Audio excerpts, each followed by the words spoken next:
మన ఛానల్లో popcorn video కొంచెం అంత నోటీస్ చేశారు.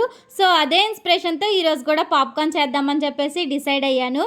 కాకపోతే కొంచెం అంత వెరైటీగా క్యారమెల్ పాప్కార్న్ అయితే చేస్తున్నానండి. ఇదే ఫస్ట్ టైం చేయడం, ఇంతకుముందు ఎప్పుడూ చేయలేదన్నమాట. లాస్ట్ టైం మనం పోస్ట్ చేసిన పాప్కార్న్ వీడియోకైతే కొన్ని కామెంట్స్ వచ్చాయండి. అక్క అన్నన్ని సీడ్స్ వేయకండి కావు అని చెప్పేసి ఒకళ్ళు పోస్ట్ చేశారు. ఇంకొకళ్ళు అయితే అంత చిన్న కళాయి కాదండి పెద్దది పెట్టండి అని చెప్పారు. ఇంకొకళ్ళు అయితే దీంట్లో కాదండి పప్పు కుక్కర్లో లబ్బరు విజిల్ తీసేసి పెట్టండి చక్కగా అవుతాయి అని చెప్పేసి కామెంట్ చేశారు. ఇంకొకళ్ళు అయితే మేము ట్రై చేసాం అక్క పాప్కార్న్ మాకు కాలేదని చెప్పారు. ఇలా మనకైతే పాప్కార్న్ వీడియోకైతే కొన్ని కామెంట్స్ వచ్చాయండి. లైక్ చేసిన ప్రతి ఒక్కళ్ళు కూడా థ్యాంక్ యూ అండి. ఈ క్యారమెల్ పాప్కార్న్ కూడా ఎలా ఉంటుంది ఏంటి అని చెప్పేసి నేనైతే మీతో షేర్ చేసుకుంటాను.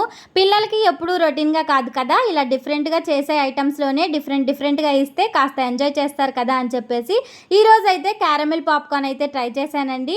క్యారమెల్ పాప్కార్న్ కోసం ఆయిల్లో సీడ్స్ వేసుకొని ఉప్పు పసుపు కారం వేయకుండా ఫ్రై చేసుకున్నానండి. ఈ విధంగా పాప్కార్న్ అయిన తర్వాత దాంట్లోనే కొంచెం అంత బెల్లం వేసుకొని కొంచెం అంత షుగర్ వేసుకున్నాను. నాకు బెల్లం తగ్గినట్టు అనిపిస్తే 1 టేబుల్ స్పూన్ నెయ్యి అయితే వేసుకున్నానండి. తర్వాత వచ్చేసి అది కొంచెం దగ్గరకు అయిన తర్వాత ఈ విధంగా పాప్కార్న్ అయితే వేసేసుకున్నాను.